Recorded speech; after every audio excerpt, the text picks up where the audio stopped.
मौन वृक्ष का बल। समर को अपने गांव में हमेशा एक छोटी सी परछाई माना जाता था। वो कमजोर था और गांव के बड़े लड़के, खासकर दमन और उसके साथी, उसे बिना बात पीटते रहते थे। आज समर एक महत्वपूर्ण काम में नाकाम रहा। वो गांव के कुएं से पानी की बाल्टी नहीं खींच पाया। दमन ने उसे जमीन पर गिरा दिया और चिल्लाया, तुम किसी काम के नहीं हो समर, डरपोक। समर ने अपने आंसू छिपाने के लिए अपना चेहरा ढक लिया। शर्म और दर्द से भरा समर उठा। उसने गलती से गांव के मुखिया का मिट्टी का घड़ा गिरा दिया। घड़े के टूटने की आवाज ने उसके डर को बढ़ा दिया। मुखिया की सजा और दमन के उपहास के डर से समर भागा। वो उस घने जंगल की ओर भागा जहां गांव वाले कहते थे कि जाना मना है क्योंकि वहां मौन का जादू है।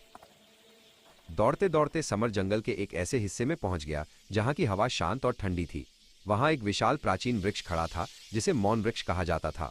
उसकी जड़ें जमीन से ऊपर फैली हुई थीं और उनसे एक हल्की सुनहरी रोशनी निकल रही थी। समर थककर चूर हो चुका था।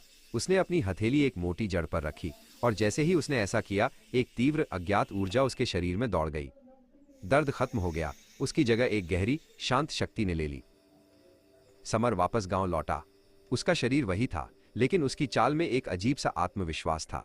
दमन और उसके साथियों ने उसे देखकर ताना मारा। दमन ने मजाक में समर को धक्का देने की कोशिश की, लेकिन समर अपनी जगह से टस से मस नहीं हुआ। दमन के हाथ में एक लकड़ी थी जिसे वो समर को मारने के लिए उठा रहा था, पर समर ने शांति से दमन के वार को बीच में ही रोक दिया। गांव में तुरंत अफवाह फैल गई। समर ने अपनी नई शक्ति का उपयोग गांव की भलाई के लिए किया। उसने महीनों से रुकी हुई नहर को साफ करने के लिए बड़े बड़े पत्थर हटा दिए और डाकुओं से किसानों की फसल की रक्षा की। वो गांव का नायक बन गया, लेकिन प्रसिद्धि का बोझ भारी था। हर दिन लोग उससे मदद मांगते, उसकी जय जयकार करते।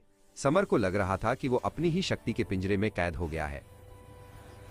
एक रात समर ने तय किया कि उसे शांति चाहिए, पहचान नहीं।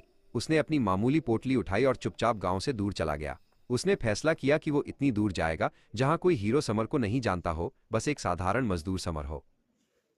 दूर समुद्र तट के किनारे बसे एक नए शहर में समर ने मजदूरी शुरू कर दी।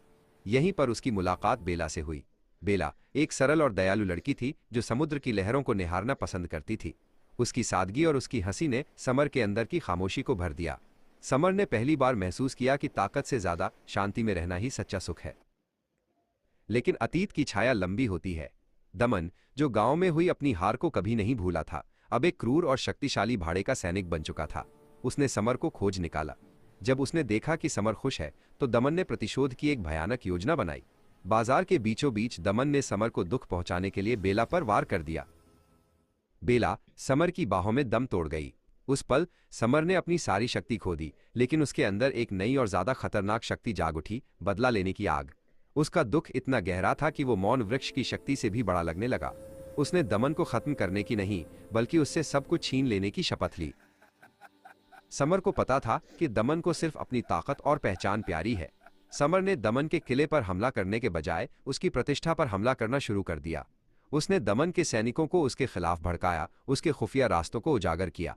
वो अब महज शारीरिक शक्ति का उपयोग नहीं कर रहा था, बल्कि बुद्धिमानी और मौन वृक्ष से मिली ऊर्जा का सूक्ष्म उपयोग कर रहा था। आखिरकार समर ने दमन का सामना उसके खंडहर हो चुके किले में किया। दमन गुस्से से चिल्लाया, तुम यहां मरने आए हो? समर ने शांति से जवाब दिया, तुम्हें मारना बहुत आसान होता। मैं तुम्हें वो दर्द दूंगा जो तुमने मुझे दिया है, अकेलेपन और शक्तिहीनता का दर्द। समर ने अपनी ऊर्जा से एक ऐसी दीवार बना दी जिससे दमन का तलवार का वार रुक गया। उसने दमन की ताकत को नहीं, बल्कि उसके अह को चकनाचूर कर दिया। समर ने दमन को पराजित, शक्तिहीन और उसके ही सैनिकों के सामने बेनकाब कर दिया। उसने दमन को जिंदा छोड़ दिया ताकि वो अपनी करनी का नतीजा खुद भुगते। समर ने बेला के लिए बदला पूरा कर लिया था, लेकिन अब वो हीरो नहीं बनना चाहता था। उसने उस किले को छोड़ दिया जहां अब सिर्फ अराजकता थी। बेला की याद को अपने दिल में संजोए समर एक शांत और संतुलित जीवन की तलाश में निकल पड़ा, शक्ति के बिना नहीं, बल्कि शांति के साथ।